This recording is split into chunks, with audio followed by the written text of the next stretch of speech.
Your Partner in Success Radio is a free business podcast with host Denise Griffitts.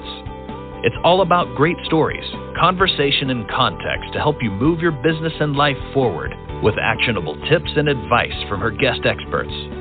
To listen and subscribe, just find us on iTunes, Google Play, or wherever you consume your podcasts.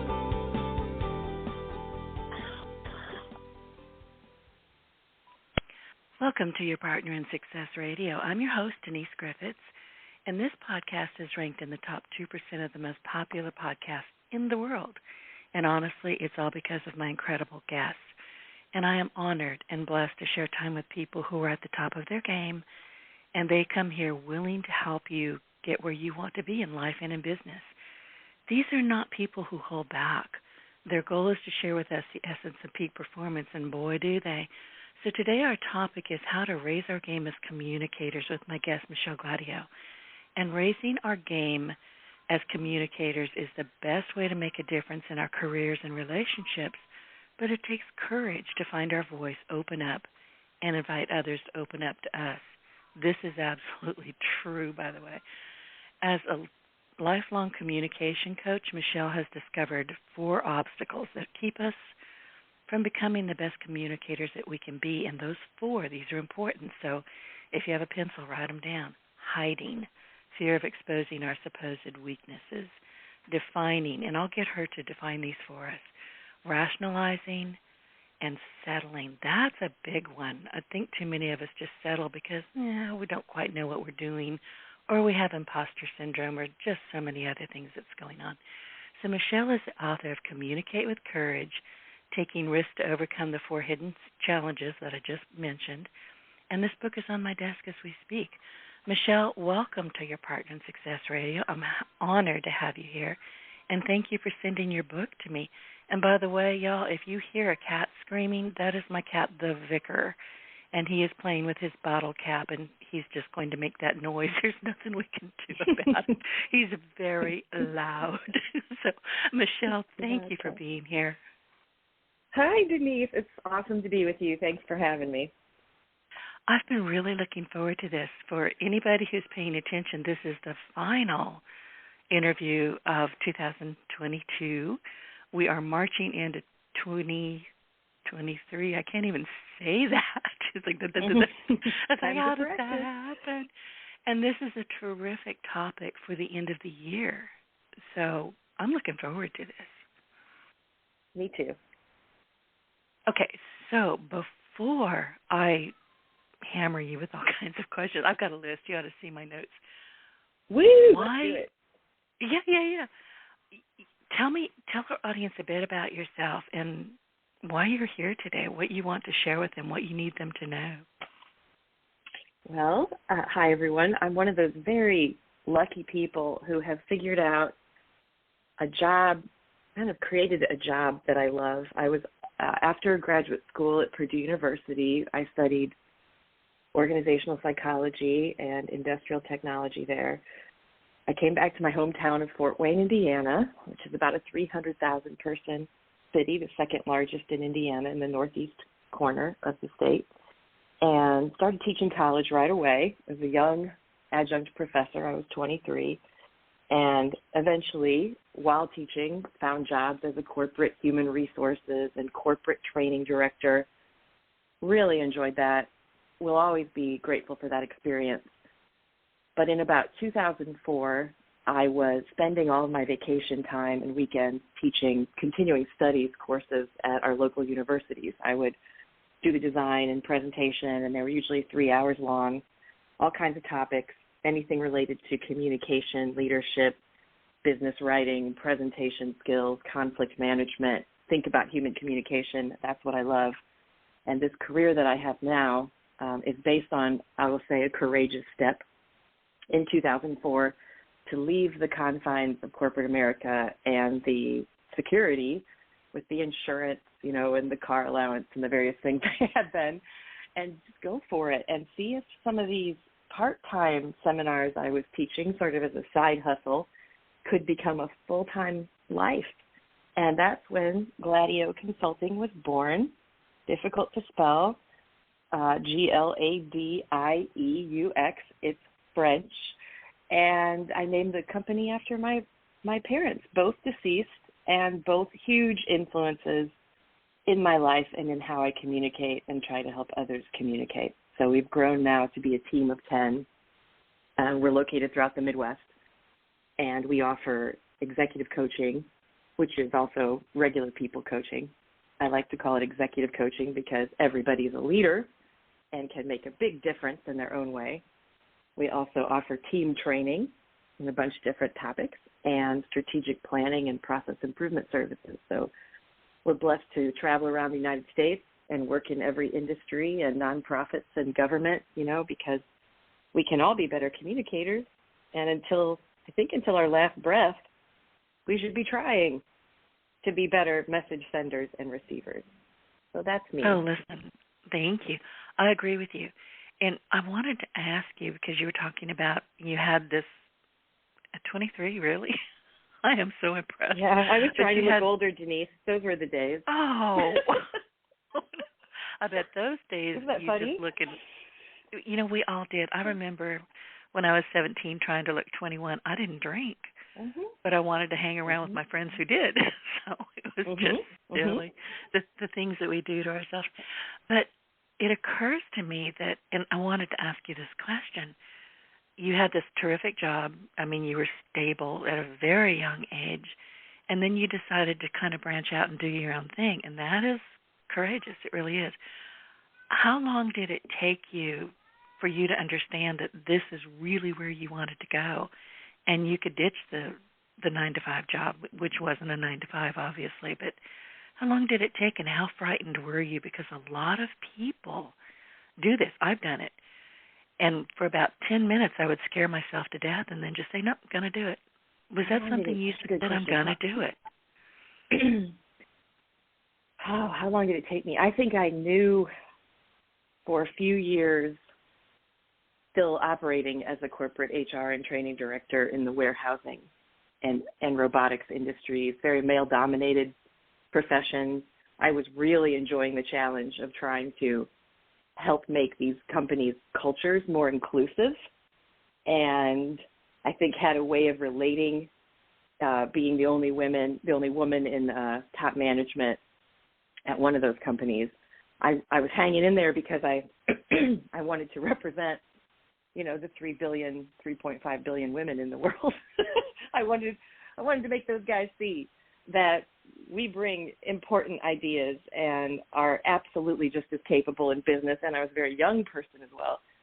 So I'm trying to change the culture, and then I wasn't afraid because I realized that if I could share my advice and enthusiasm and research ability and coaching and training skills with more companies, then we have a greater effect. So I believe it or not, I didn't feel fear, but I did have some friends, I think, that maybe wanted me to be afraid because they asked a lot of questions about that. I think they thought I was a little nuts, Aren't you afraid was the most common question I got, and I just felt something in my heart. It was almost like a vocation. And I went to Catholic schools growing up, and I remember they had us pray a lot, Denise. We were always asked to pray to get a vocation, to be a nun for the girls or a priest for the boys. And I prayed, but I didn't feel the calling to be a nun. I did like the fact that they got to wear black a lot, and I loved that they were teachers and didn't have to do their hair. And I liked a lot of things about the nun life, but I also liked boys. And so that was out for me, but I knew I wanted to teach. So when it came time for me to attempt to start a business, and it was just a sole proprietorship, so I didn't have anyone else counting on the work, right? And I knew I could always go back. If you're willing to work hard, you're going to make it. I could have found a job as a server again. I waitressed all through college. I taught ballet all through college. I knew there were other things I could do, but I wanted to give this calling a try. And I love that you're sharing that because, listen, when I first started, I was writing and coding in HTML. Then WordPress came along. I'm a web developer by trade. Nobody in my family understood it, but God bless them, they didn't question it. They just said, well, keep us posted. Nobody nagged at me and said, what are you thinking? I was kind of waiting for it, but it never happened. Mm-hmm. And that's a good thing because I really did not want to have any kind of fallout with my family. And then down the road, they went, oh, I see what you do. But it took a while. Mhm. Yeah, I hear that story from a lot of folks who are blooming where they were meant to bloom, that maybe others wouldn't have understood it. But they followed they followed that little whisper. And courage is like that. Courage is not something anyone can give us. Courage is a call. You feel the fear, and that's when you know, oh, I'm a little scared here or a lot scared, and that's when you know, hold on, I have something innate. I have courage to summon. And the more often we call on it, the easier it becomes to call upon, and the better we get at using it, right? And sometimes we fail when we summon our courage, and sometimes we succeed. And I like to tell my coaching clients, if it's a tough conversation, what I'm doing now here, I know we're being recorded, but I'm kind of putting my hands out in front of me, almost in what I would call ballet sort of first position. I'm making a circle in front of me so that I'm containing my own space here, about a foot and a half away from my chest. This space, like holding a big beach ball in front of me, this is my responsibility. I will be brave in my part of the conversation or the presentation or the listening. And what the other human does is not within my control, but I can attempt to influence the quality of our communication if I take responsibility for summoning my own courage. And that's the thing with these hidden challenges. People rationalize, well, she's there not going to listen. It won't make a difference. I'm not a good speaker. I don't know how to say the right thing in the email, so I'm not going to try. And that hurts me, deep inside, because life is so stinking short. Even if we get to live to 95, it's so short. Make your move while you're here. And I think that, in every loss there's a gift if you can find it. And I think one of the reasons that I can summon my courage, or I try to, is I think of loved ones lost. I want to honor their legacy, named my company after them.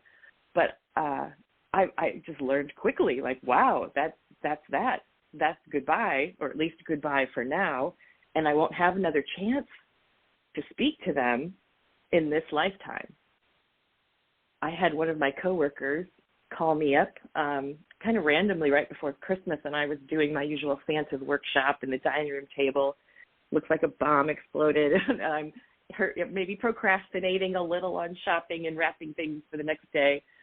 And my coworker Jason calls me, and he wanted to just say, we don't always get the opportunity. You don't know how long you'll have an opportunity, but I want to say how much I appreciate the way you pushed me to be a brave communicator this year. And I'm getting a little emotional thinking about it, because he's kind of he's very cool as a cucumber. Guys in general, I think, are maybe not raised to be as emotive, right, or as expressive, and it just made my day. It made my day. It was a brave thing for him to do, and touched me deeply. And of course, it's vice versa. I wouldn't be the person I am without knowing him. We all stand on everybody's shoulders, but I urge our listeners and the followers of this great podcast, with all of the stories and conversation and context that I enjoy that you provide, I urge them, our listeners, to take a risk today. And you can start easy. Why don't you start with a positive? Why don't you try noticing something someone has done that you admire, and then whether you write on a piece of paper or a card, or you text, or you email, or you speak directly, or you leave a voicemail, let them know what it is you admire or appreciate and why. And that's it. Use their name, what you admire or appreciate, why you think it's cool or helpful, and then say thanks in your own way. Maybe you rock, or keep it up, or thanks for the positive example, or I'm thinking of you, and then sign it. So that's a 4-step praise recipe we could all use today. And it does feel a little risky, because sometimes it's easier just to complain. I mean, have you noticed that, Denise? No matter what the weather is, you can go stand in line at the supermarket and go, good gosh, it's so cold. I'm so tired of this humidity. It's 90 degrees. you'll always find another human ready to go, I know. Pessimism is easy to find. I live in the Deep South, and we have gone in the space of about a week from 19 degrees, which really doesn't happen here. We typically get about 5 days of winter, and they're not always in a row. But during Christmas, they were definitely in a row, and we went from 19 degrees to day before yesterday, I think, to about 70 degrees, full humidity, and my hair was at a 9. I didn't complain. I thought it was funny. Wow. It is what it is. I mean, I've got very curly hair, and if I make the mistake of brushing it, which I try not to do, I just use one of those big hair picks, I turn into Hagrid hair. It's terrorist hair. It's very entertaining. I mean, you can't just whine and cry about everything because that hurts you. It hurts your body. It hurts your stomach. It hurts your mind. Just stop it. Ooh, that's Find a good something point. It hurts your stomach. neat. It hurts your mind. It hurts your heart. It hurts everything. Yes, so Indiana, what you're, same deal. 30, I don't know, 20 below wind chills, and now today we're going to be around 50. And I'll step outside for a walk later and take in the beauty and think about what a miracle. If I'm tuned in to my blessings, and think about the miracle, and then look around and go, there's all these other people, even the people that test me, frustrate me, loved ones can infuriate us. But usually the people we love the most are the people we have the most difficult conflict with. Every conflict is there to teach us something important. And in my book, it's called Communicate with Courage, Taking Risks to Overcome the 4 Hidden Challenges. I write a love letter to conflict, and it's from the heart, and I'm just thanking conflict for what it taught me and what it teaches us. So I'm trying to look at even the frustrating folks in my life as teachers. I mean, and I need to work on my patience. It's definitely not a character trait I have, and I wish that I could go to the local drugstore and get a bottle of pills of patience. I would take one every day. But I'm understanding my own strengths and weaknesses as a communicator more, I think, every year that I live, and I want to help others do that through the book. And see, what you're talking about right now is what you describe in communication as a full body, full mind, full-hearted effort. And I'm with you. Patience, not a strong suit. I mean, and I argue with everything and everybody just because I can. I argue with my nav system. She is not the boss of me. No, I'm not going left. I get lost all the time. So I leave early so I can get lost and turn back around. But patience has always been something that I strive to, master. And I've given up on it. Yeah, I know that it's not really going to happen. But impatience for me is a lot of where, honestly, impatience is where a lot of my God winks come from. I don't even know how to describe it. When I'm thinking and when I'm being impatient about something, and I will turn it over to my subconscious for review, or I'll ask the ceiling. I'll say, okay, this is bothering me because I'm speaking to spirits or God or whoever, but I'm speaking out loud. Sure. And I'm speaking to my ceiling or my ceiling fan, whatever I happen to be looking at. And do you know, patience is not required because those answers always come back to me at some point. Always. That's beautiful. We each have a very unique and important voice, regardless of what other humans who were taller than us when we were small, right? People who could influence our self-esteem development, regardless of whether we got positive or negative messages about ourselves from them, we have a wholly unique voice and limited time to use it. But while we're here, unlimited opportunities to practice. I've read some studies that show that most adults make 2,000 to 3,000 decisions a day, and you can think about that as what time, do I want to hit snooze or get up? What shirt do I pull on? What's for breakfast? Easy, less high-stake decisions.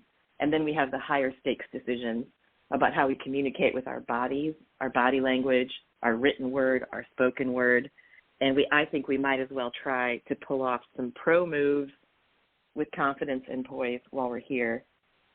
And I wonder, Denise, would you let me just read a chapter from the book to describe what a pro move is?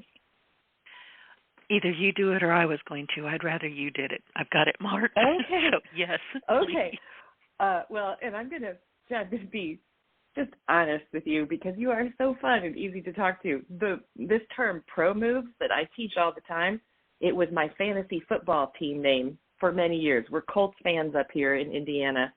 And, my friends and I get together and watch football and drink some beer on Sundays during football season. We have a fantasy football league, and I'm always dead last or close to it in it, but I like my team name. It's Pro Moves. And I thought, well, isn't that what we want as communicators? So here's the deal from the introduction. Keep your eyes peeled for pro moves. You'll see them sprinkled throughout the book with time-tested favorites concluding every chapter. A pro move is a communication attempt, a way to send or receive messages more deftly than the average bear. It's a good try that might flop or that you might pull off with flying colors. Either way is okay.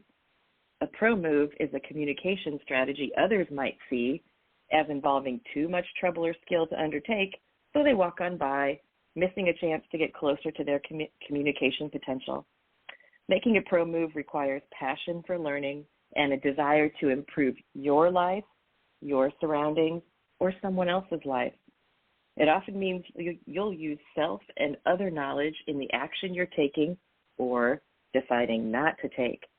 For example, you know your preference when communicating is to do or say X, but you read a situation to call for Y. So you zig when you used to zag. Maybe you stand out, stand up, or stand down, but it's not the easy choice. What is it then?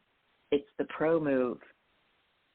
More of those in our lives. I want more of those, and I get so proud of myself, Denise. For example, obviously I'm a talkative person. I get so proud of myself even when I disagree, I might zip my lip and let the other person finish what they are telling me, even though I disagree or I think they're incorrect. And that is something I'm really working on. I don't mean to be rude, but I sometimes have a hard time, sharing the floor. Well, and I love what you just said about that because, listen, I disagree with a lot of things and a lot of people or what they're saying in that particular moment. But I have learned by listening and then filing it away and, kind of going back and going, let me think about that a little bit more. Oh, I see what they were trying to say. hang on a second, I need to cough. I'm probably never going to fully agree with it, but now I'm not scratching my head and saying, what the heck was that? So my thing about this podcast in particular is that I need to listen better. I need to listen in between the lines. And that's what this podcast has taught me. All of my guests that come here, I have learned to really deeply listen to you. And I consider that a gift because I wasn't a great listener before. And I commend you for your courage in being willing to see your shadow self, some call it, or the dark side, which resides in all of us. Every strength we have is married to, welded to, ingrained with, however you want to picture that. I'm taking my hands and clasping them together. My fingers are intertwined. Your gifts are directly entwined with your weaknesses.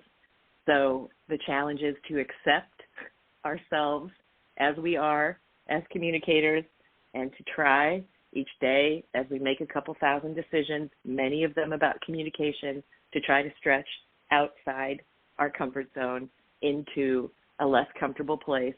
And yes, you can be comfortable while you grow, but some of the hardest stuff requires us to look at our weaknesses, and that is why I reject sometimes very constructive criticism, and that is why we all reject destructive criticism sometimes. But if we can look for the little kernel of truth, okay, yes, that is that part of what you're saying.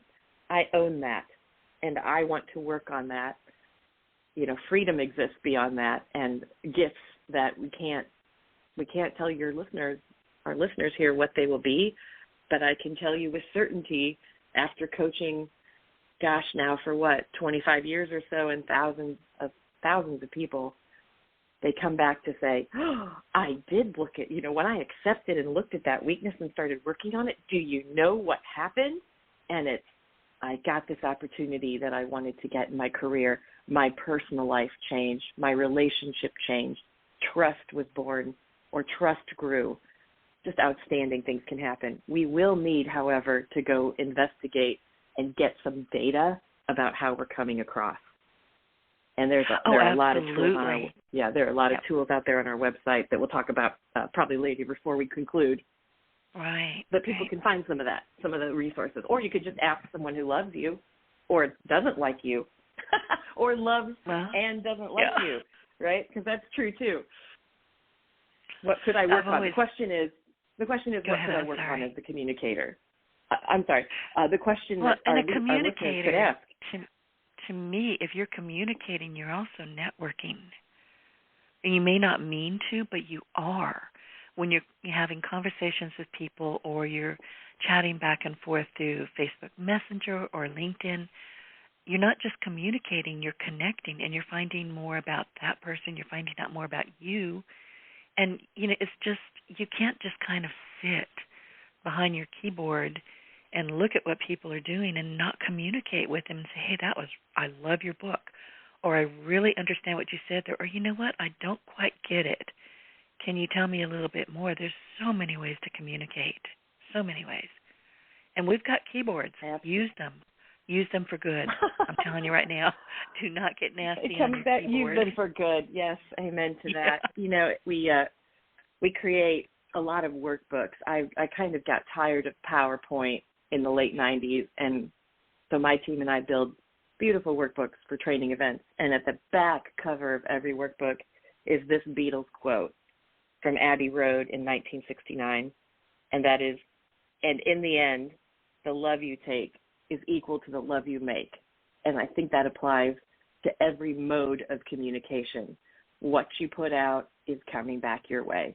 The love you take is equal to the love you make. And what what you're doing, Denise, I just want to thank you. Think of all the listeners and all the people who have been interviewed, and you're a conduit. You're a medium for all these messages that help this world be a better place. So I want to thank you. I notice how you set others up for success. It takes a lot of courage to do that. You put the spotlight on others instead of yourself. And I just admire it very much. So when I was checking out the podcast and listening to a few episodes, I thought, wow, this is a perfect fit. This woman is communicating with courage daily. My eyebrows kind of hit my hairline because I don't think it's courageous for me to do what I'm doing. I don't even know what I'm doing, to be honest. The reason I started this podcast is, isn't that terrible? The reason I started this podcast 15 years ago was because I am a highly committed introvert, and there are no pictures of me on the internet. You're not going to see me on live stream, or YouTube ain't going to happen, hon, as we say in the South. But I started this podcast because I wanted to meet people like you. I wanted to have communication with people like you. And it's been an astonishing ride for me. To be honest, I look at all of my guests as mentors. Seriously. I mean, there's a reason why I invite certain people to come onto this podcast, because I know they've got a lot to share with me and with a huge audience. I mean, it's kind of selfish on my part, to be honest. One way of looking at it, the humble way of looking at it, is to look at it that way. I see the courage in you, and it differentiates you from others. Many that we all know folks like this, can't tell them anything, right? No, I'm good. I've got it. Talk to the hand. I already know. The rejection is one of the quickest ways. The defense mechanism of rejection comes up very quickly as people are offered constructive criticism or advice or learning opportunities, and you just keep coming across as the humble learner that you are, while you blend empathy and directness. And humble learner. If I had this, yes, I love that. I'm writing that down. Another humble learner. Another move you're making, as our listeners listen, watch how Denise interacts with guests. She's blending two things we all need. You're blending two things we all need, Denise. We need directness, so we need to be brave to say the hard thing sometimes, to be vulnerable enough to say the hard thing, brave enough to say the hard thing. And we also need empathy and respect for others' feelings. So as we say the hard thing, we don't injure the other person or leave them feeling less than. And it is I picture someone walking a tightrope. It is really tough because each of us either leans towards being empathic and respectful and careful with others' feelings, or we lean towards bluntness, directness, and it's good to know. Ask yourself right now, which am I better at, saying the hard thing or making sure that I don't offend people? And you know what the pro moves communicators are doing? They are being both direct and caring about how their words are received. And that's what I hear when I listen to your podcast. And I'm so glad you said, and thank you. I'm so glad you said that because I do both. I'm very direct. My mother always said that I had no filters. She wasn't kidding. She would warn people, do not ask Denise a question that you do not want the answer to. I can't help you. Just don't ask her. You know? I love it. But I never go out of my way to really hurt or damage people. But if I've got something to say, it's going to get said, I hope with kindness and compassion. But not always. Sometimes I just blurt it out and go, oh, geez, I'm sorry. It's true for all of us. Let me correct that. Let me correct that. How many of us are willing to go back and say, honey, I shouldn't have said what I said last night when we were arguing. I'm sorry, please forgive me. I mean, it's taken me forever. And whether it's your honey, your significant other, your kid, your parent, your coworker, your employee, and it's not always just what you said. Research supports that how we say things. I joke with my seminar participants. Hi, everybody. We're going to be together today from 9 a.m. to noon. We are studying giving and receiving feedback or managing stress and change or whatever the topic might be. And I'm hopeful that when you get home tonight and you're having dinner and someone says, how was your day? You'll be able to say, I participated in a 3-hour seminar about communication. Or you might say, I participated in a 3-hour seminar about communication. Same words. It's the tone that matters. I'm out to earn the enthusiastic, this was a good use of my time tone. So we have ways, don't we, of saying things without actually saying the words. Let's all try to own our tone. And as I sit here speaking with you and sipping my tea, I'm looking up because I'm concerned that lightning might strike me as I preach about this stuff. They say that those who need to learn something, they might study and research it and teach it. I think that's me.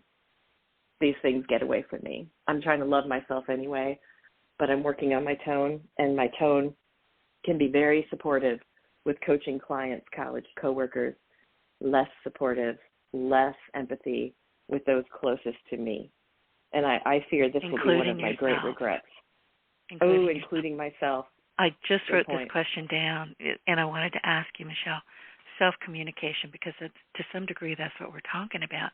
Does this happen to you? And I'm willing to bet that it does. You will say or do something that nobody seemed to take umbrage at, but it bothers you. It kind of settles in your stomach, and you're going, I don't know if that came out the way I meant it to come out. So I will just say, okay, I'm going to go back and revisit this and explain to whoever I might have offended, because I am blunt, I am direct, no filters, and say, listen, I hope that didn't come out the way I think it did, and this is what I really meant to say. It's not easy to do. There's that courage. But you have to do it. Courage. It's self-communication. How well are you communicating with yourself, and how well are you paying attention to yourself? And I bet you do the same thing. I do. I've had some mindfulness training from Dr. Jonathan Walker, and he had us, his students, he had us document what we would say to a friend who was going through a tough time. And I jotted a few sentences, and I came up with, you've got this. Think of what you've already lived through. You have a beautiful heart. You're strong enough to do this. I believe in you. All these things I'm good at lifting others up, and I'm sincere, and I see their potential. And he said, now, you having a hard time, you making a mistake, what do you say? Immediately I wrote down, you need to get your shit together. Wow. I'm not that good of a friend to me when I'm having a hard time. And I want to challenge you on that, by the way, ma'am. You have filters. You're saying no filters, but I think you have some filters. And I see you use them. I mean, I don't see you use them. I hear you use them when I listen to your podcast. You have some filters. You're very brave. So you They're don't. minimal. If you have something to say, if you see something wrong, you don't. I could see that you might not be a person who would think on it for a week. You'd probably strive to correct it quickly. But I think you're very professional, and you certainly do use filters. But I'll just give that to you to consider. See, this is why I love you. This is why we get on so You're calling me out. Lord. I really don't have much in the way of filters, but I am more aware, again, as a result of this podcast. Seriously, I learned so much from people like you. I've been doing this, like I said, for 15 years. I have never walked away from one of these things at the end of the hour and say, well, that was a waste of time. I didn't learn a darn thing. Good. My goal for each one of these episodes is to learn at least one thing new. And I keep, I've got colored index cards in front of me, and I have index cards laid out for each guest, and I've got certain colors for certain things. And at the end of it, I've learned multiple things, and I'm keeping track as I'm listening because I really want to know what did I learn and what can I share with others. So thank you. Sure, and it certainly comes through as sincere. I wanted to mention that this defining, we're kind of talking about the second hidden challenge, which is defining, putting too much stock into our assumptions and being too quick to judge. I think we need to add to that. I was thinking of that meant others, too quick to judge others when I wrote the book. Talking to you today is helping me see that defining, being too quick to judge, also happens in the way we judge ourselves. So I think we're the worst at that. Yes. So you think we're the worst judge? I mean, seriously, I will tell anybody who will listen. Some have an inflated sense of self. Yeah, well, no. I'm really rough on myself. I think we all are.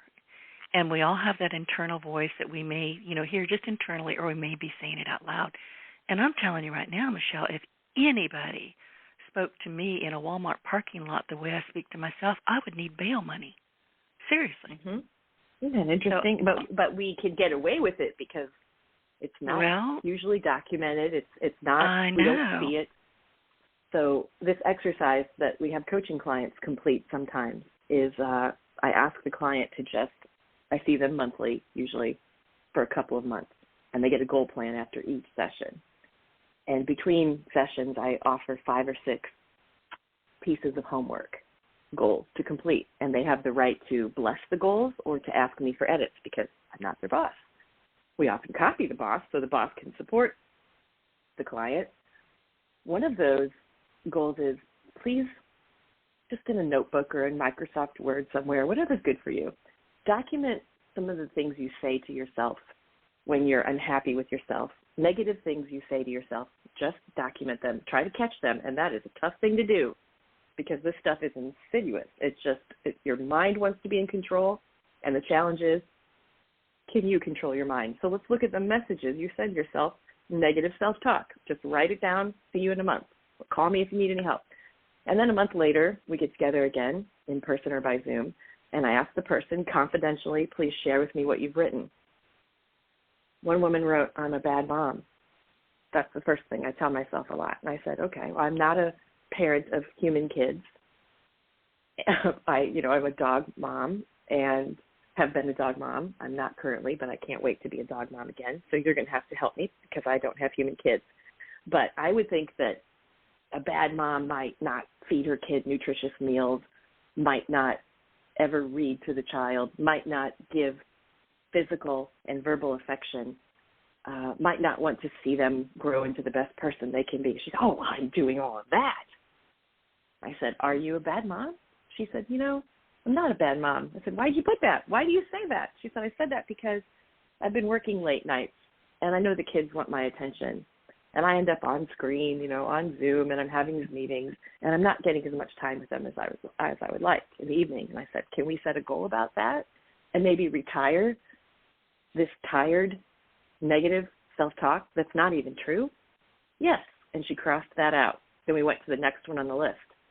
So the exercise is document the crappy stuff you say about you to you, and then look at it in the light. Hold it in the light. Bring your rational self to the forefront. Bring courage along, summon courage.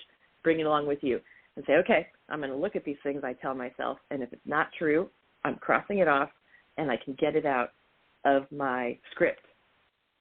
So I've seen a lot of people let go of worries and negative self-talk just by being brave enough to document what you're saying. It really caught my attention when I documented, you need to get your shit together. Like, wow, I would never speak to a loved one that way. How about something more like, right. you did your best, Michelle, and you flopped, but you didn't, not for lack of trying. Your heart was in the right place, or maybe my heart wasn't in the right place, and I let myself down, and I wanted to correct myself. It doesn't make me a bad person. I want all of our listeners to think about that. When you're telling yourself you're a bad person, you're in some good company. There are millions of others telling themselves they're a bad person. It's probably not true.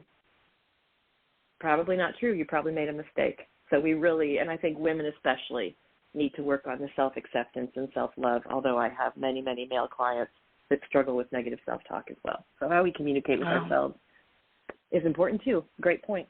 It is, and I'm so glad you brought this up. What I have taught myself to do, well, a couple of things I wanted to mention here. I love Byron Katie, and her question is always, is it true? Is it really, really true? So I have to ask myself that a lot. But what I have done is I will grab my phone, and once I have one of those really icky thoughts that flits through my brain, and I'm sick of it. I've heard it before, and I'm just bloody sick of it. I will grab my phone and repeat in my own voice, in my own words, to my phone what I just said to myself, and then I'll keep them. Yeah, ouch. And, I'll find a day when I'm thinking, okay, I need to dig into this. Why am I so cranky? What's bothering me? Why does my stomach hurt? And I'll listen to myself, and I'm like, oh, you witch. So off I go. It's like, okay, we are not having that conversation again, because when you writing it down is one thing for me, but hearing my own voice, which annoys me, I think I sound like I'm about to, burst into happy birthday, Mr. President. I think I sound ridiculous. But hearing, I really do. But hearing myself talk to myself in that fashion is unacceptable. So I hope that helps. Yes, until our hidden challenges like negative self-talk are recognized and addressed, we're going to have less fulfilling interactions. And I think that means we fail to connect with others in meaningful ways. So it's this idea of self-esteem that can keep us playing small and playing it safe too often. I'm not saying that playing it safe isn't important sometimes. Sometimes it's just not safe to be a courageous communicator, and you want to consider risk. And these chapters in my book are short. I know everybody's busy. It's hilarious, Denise. I thought, okay, I'm going to do it. It's time. I've thought about it for a long time. I'm going to take the sum of my knowledge, see if I can get it into a short book. And it took me 4.5 years, and I think it was because it is a short book. So there's a short chapter about risks not to take, and I think there's some humor in there that our readers will enjoy. But our relationships might suffer from lack of trust or fear of vital conversations. The book is meant to help the reader see the world as having opportunities to improve, and it's everywhere. I go to lunch. We have awesome service, and the server is one of those people who we're saying, I want iced tea without lemon. I want iced tea with lemon. I'd like the onion on the side, and we come up with all these specifications, right? I watch the server not write a darn thing down, and they come back with everything correct. And then I'm in a hurry to get to my next meeting. If I'm using my best communication, I will pause at the restaurant and say, do you have a manager I could talk to just for a minute? And this investment might take me just 2 or 3 minutes. They get the manager, and I say, I want to tell you what a great server we had today. Congratulations on hiring and retaining this person. They were wonderful. Have a good day. Extra 2 minutes, well worth it. Sticking my neck out, getting easier the more I do it. I love that you do that. And, so many people who are, I don't know, restaurant owner, server, they don't get a lot of positive feedback, I don't think, and they should, because they're serving us. You know, their job is to serve us at some level. They need those love letters too. They really do. I think it helps a lot if you've worked in the service industry, and I will never regret all of my years as a server. I bet. Well, and we're talking about, I have something else. I wrote down Babma. I have so many questions. I'm scribbling them down, and now I can't even read my own writing. Okay, so, and I just mentioned a love letter. You said earlier that you included a love letter to conflict in this book. Let's talk about that, yes. because that may not make any sense just kind of stated boldly like that. Okay, let's talk about that. I am picking up, do you happen to have that page number? Thought I did. Love letter to, okay. I've got little stickies all over this thing. Hang on. Okay. It's love a race. letter. I'm looking at you. It's a race. Well, what the heck? I think I moved it. Well, go ahead and just wing it, and I'll find it. I'll speak a little bit about conflict as we look for it. My master's thesis at Purdue University in West Lafayette was all about conflict, and I was researching and studying and teaching how substantive conflict, or conflict about real stuff that can maybe not even be solved, but can be managed, makes our lives better, and how destructive conflict, which we call personalized, I don't like you, you don't like me, a war begins, can be damaging to our very core. And I found it. It's in chapter 6, Denise, and it's on page 85. I found Could it I read at the that love same letter? moment. I was just about to tell you I found it, yeah. Okay, so it's a tie. Our race is a tie. Well, I had moved the sticky to another chapter, so I'm so sorry. No problem. So here you go, folks. Dear constructive conflict, we've known you all our lives. We've watched our elders acknowledge that you're vital to communication or refuse to. You were always present in our homes and schools. You will always be part of our work lives and personal relationships. You help us find our beliefs and push us to lift our voices for causes that matter. You reveal others' unique positions when we're brave enough to listen. Without you, we'd never admit that we see the world from one limited perspective, our own. Because of you, conflict, we've learned our way is not the only way. There's often more than one way. You remind us that those we see as dead wrong or out to get us may have positive intentions. What? You bring anguish at times, anger and shouting, but you should not be confused with abusive communication. You have the power to restore harmony. You allow emotional release when we can't find a solution and tears arrive. You encourage us to find coaches and counselors to guide us through rough waters. You help us identify our purpose. You encourage tough discussions that lead to higher ground with coworkers, friends, enemies, strangers, and families. You're inescapable. You're a worthy puzzle that requires brain and heart working together to solve. You shape our workplace culture. You shape our family dynamics. You're never the same thing twice. You keep us growing as communicators, and we're grateful. Love, Michelle. What a weirdo, huh? Who writes a love letter to conflict? But I feel it. It makes perfect sense. And when I read it the first time, and now that I've read it along with you, I can't argue with any of it. I mean, I can't say, well, you missed a spot, like somebody watching you, mow the lawn. You didn't miss anything. It's there. And the thing about conflict is so many of us spend so much time avoiding it. I'm not saying go hunt for it, but I'm saying you need to be aware of it and aware of your response to it. And if your response is not what you really think you want it to be, work on it. Get busy on yourself. Right. Yeah, hey, listeners, I don't know if you're poker players. I am. I love to play cards. It is like a poker hand. Every human has 5 options in conflict. Let's see if I can get this right. And this is true for every human. You can compete, go for the win, make sure the other party loses, right? You can avoid, deny, or delay dealing with it. You can compromise. Both people give something up. You can collaborate, which is work together to solve it, or you can accommodate. And accommodate is I will lose so you can win. And it might sound wimpy. It's not if you don't overuse it. You know, you want to use each of these, let's say 20% of the time if we're making a pie chart. If you accommodate, you might let somebody try it their way, even though you think you know better, or you might say, I'm sorry. So in my executive coaching practice, we always start coaching clients with a valid, reliable personality assessment. And it's 164 multiple choice questions online. It takes them about a half an hour to complete. It takes my team about a week to get everything together, and then the client receives a 13-page report. And one of the most important graphs is, let's look at your conflict preferences. When you have a disagreement happen in your life, what's your favorite thing to do?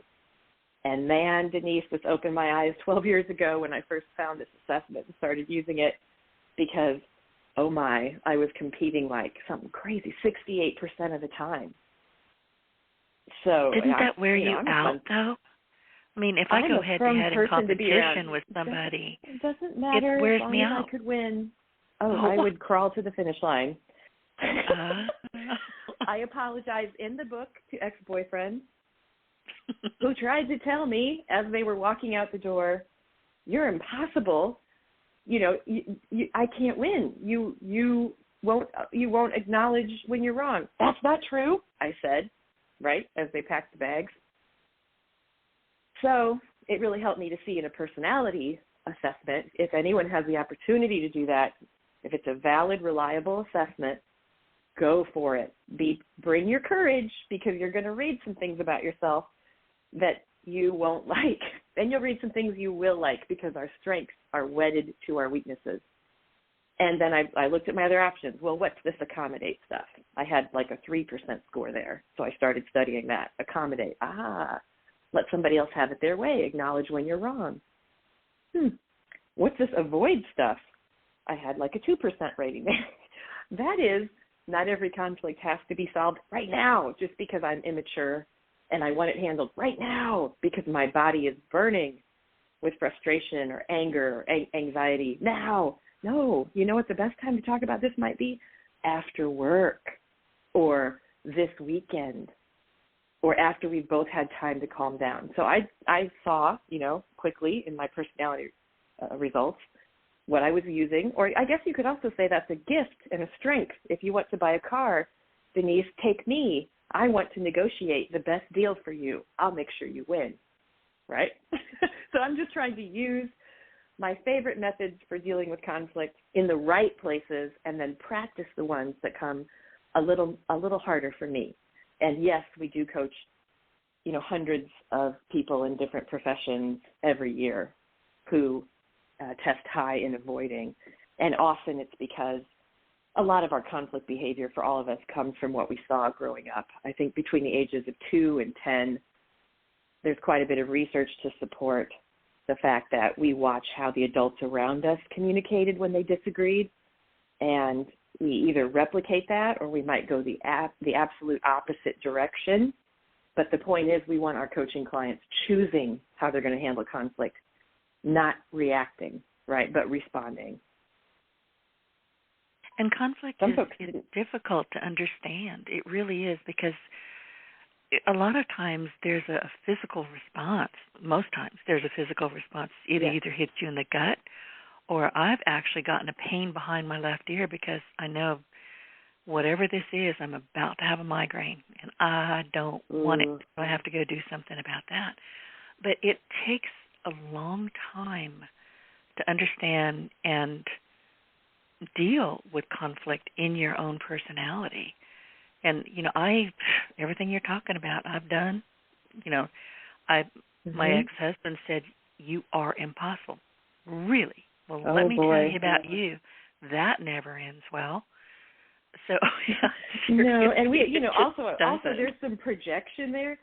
Let's do a fun exercise right now. Podcast listeners, think of somebody that frustrates you. If you're with a group of people, maybe don't say their name out loud, because we do this live in seminars. Please don't say their name. We're all sitting together. We're all from the same company. Think of somebody who frustrates you. Got it? at work or home, any age. Okay. Now, one word, a descriptive word to describe something that bugs you about this person. And as that comes up, well, she can be, he can be, they can be, and it's annoying. Guess what? You are not able to see in others what you don't also possess in yourself. And this is the concept of projection. What bugs us about us, what hangs us up as communicators, we notice more in others and are often very happy to call them out about it, then we don't have to look at ourselves. Projection. And I struggle with it every day. So all of these hard communication things, that's why I wrote the book, because I'm not going to be here forever, but I've been thinking about communication pretty much 24/7 since I was about 4, and I have kind of tried to gather real-life stories and research and some humor and some vulnerability. I tell some stories that were tough to tell, and I put them in the book. All true. You know, no case studies that didn't actually happen or that you have to imagine. It's filled with real-life stories about real-life people that you'll come to know through the book. That's why I wrote the book, is because I think we could all use a coach. And certainly, Denise, not everybody can afford one. No, and not everybody works for an employer who's going to say, raise your hand if you'd like some communication skills coaching. So we needed something thin, small, 100 and some pages that people could throw in their purse or their bag and read on the go. I really do hope it will help people. I can't easy. Thank you enough for talking to me about it. It's an easy book. Oh, you are welcome. And I warned you this would happen. I didn't get nearly as many questions or thoughts out that I wanted to, and I knew it was going to happen because it's such a fascinating topic. Can you come back, let's say maybe the first quarter, the end of the first quarter of the new year, and then we can say, to come back. Oh, good. And we can say, okay, what we talked about, where are we? And we should have some people who have gone and said, oh, I get it now. So we can have some questions about that, but I would love for you to come back, at the end of the third quarter, I think. At the end of the first quarter or third quarter? First quarter. Ignore first quarter. me. Absolutely. No, that's okay. My communication today is not great. What might be fun is, as we think about these 4 hidden challenges, which we're hiding when we're afraid to show our weakness, defining, assuming, right, too much, being quick to judge, ourselves, ding, ding, ding, or others, rationalizing, which is talking yourself out of a scary communication pro move that might help you grow, or settling, and that's stopping at good enough instead of giving that little bit of extra in our communication. What if you and I both, real life right now, chose a goal for communication in any form, and then we check in with each other when we meet again on your podcast? Perfect. I would love to do that. Okay. So, are you still here? Oh, sorry about that. Go ahead. I said that's perfect, and let's definitely do that. Now, listen, you are joining me for the final broadcast, as I mentioned earlier, for 2022, and thank you for that. I mean, most people are like, it's the new year. I don't want to talk to anybody. Leave me alone. I almost got there myself yesterday. It's like, no, I'm good. But in chapter 3 of your book, and I found where I moved the sticky, you reference identifying what you want to change, and there's no better time than a new year for asking and answering that question. So let's talk about that when we come back. Okay, let's talk about identifying what we want to change.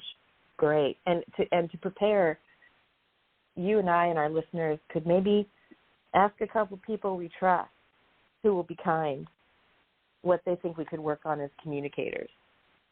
Oh, and I call that the feedback challenge. Maybe ask 1 or 2 people around you.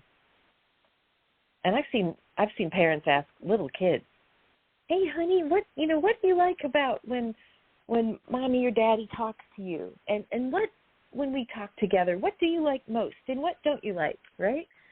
And one of our coaching clients, a mom, heard, "I like when you look at me." This is from her 4-year-old. When we talk, "I like when you look at me." Okay, and what don't you like? I don't like it when you don't look at me. And she said to me, oh, Michelle, that's fair. This 4-year-old was the center of our world, and now we have twins, and they're 2. So can you imagine? Oh. Okay, so how often does that 4-year-old get the eye contact? Wonderful. This is a fantastic piece of feedback. Came from a 4-year-old.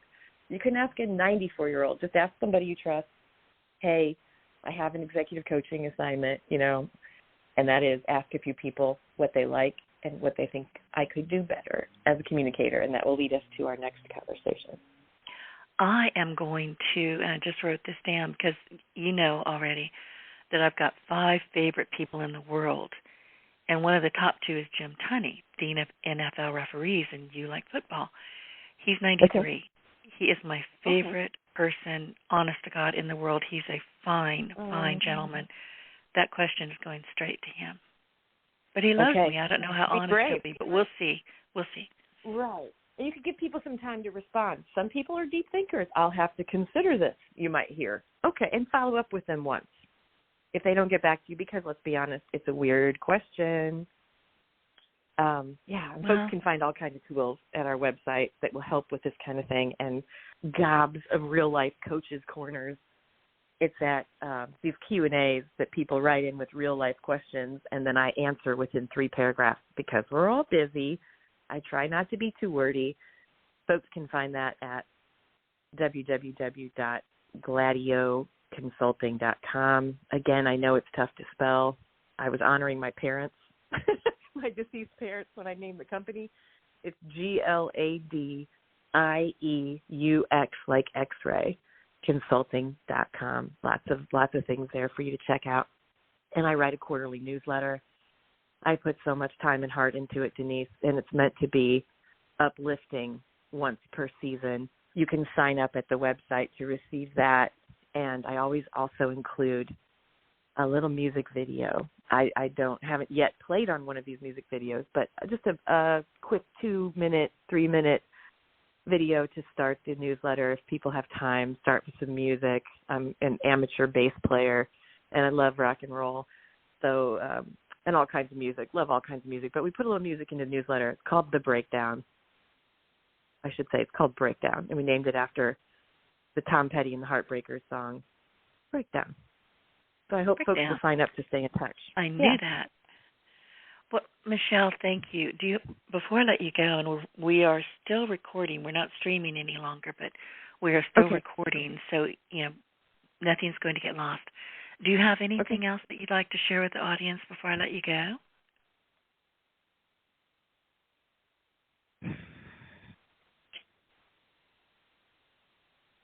Great question. Where'd you go? Yeah, I lost her already.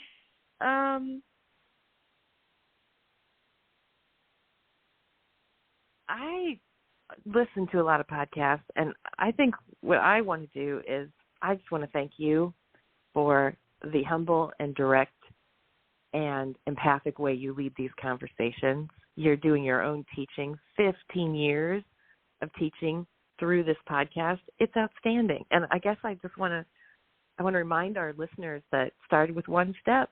Started with Denise saying, I feel calling to this, and I'm going to try this as a communicator. She tried something, and look at how we're all blessed by it. So I would encourage our listeners to try something today as a communicator. And I really hope they'll go get the book and let me know what they think. I hope they enjoy the pro moves in it. Thank you. You are so kind, and it's been really fantastic speaking with you, and I thank you for all the terrific tips and the advice that you've shared with our audience, and I really look forward to having you come back in the new year. So before we say goodbye, I would like to remind our audience to be sure to look for us on iTunes, Stitcher, Amazon, honestly, anywhere else you consume your business podcasts. The truth is you can't throw a stick on the Internet without hitting your partner in Success Radio. So find us and take us along on your success journey. Michelle, thank you. Happy New Year, and I really look forward to having you back again soon. Right back at you. Happy New Year.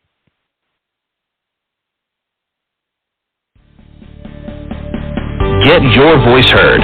If you would like to launch your own far-reaching podcast, contact Denise Griffitts at yourofficeontheweb.com and go to the podcast tab.